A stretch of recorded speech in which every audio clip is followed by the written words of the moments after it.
მარტივი საზომი აქვთ მათ, ჩემი შვილის გუნდი იგებს, ესე იგი ყველაფერი კარგად არის. აგებს, ესე იგი ყველაფერი რაღაცა სულდათ არის და რა თქმა უნდა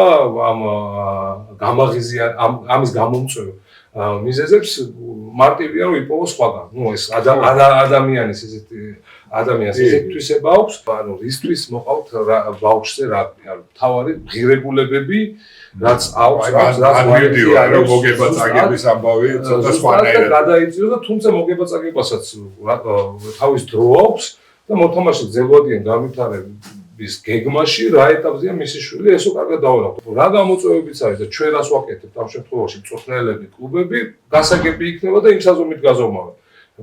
პატარობის ასაკში გართობა, შემდეგ შემეცნება, როგორც თვითონ სწავლობენ ეს ბავშვები, გამოწვევებს ეძებენ და მე უკვე როდესაც იწყება პროფესიონალური რაგბი. ამას ვერ ვიტყვით მოთამაშეებზე, იმიტომ რომ სპორტია ყველას გამარჯვება უნდა. ვინც მოედაზია, მას რა თქმა უნდა გამარჯვება უნდადეს და პირიქით ეს პატარა ბავშვი იქნება თუ დიდი მისასალმებელი. ოღონდ კიდევ ერთხელ ვიმეორებ სარაგბო ფასეულობების ფარგლებში. მაგას ვერ აუგზავნა ხა ვერც ერთ მოთამაშე გადიდე შენ ოღონდ კარგი ის პასი მიეცი და მოიგებ წააგებ ხა ბავშვთან მitulmedes ხო ამიტომ მაგაში გეთახები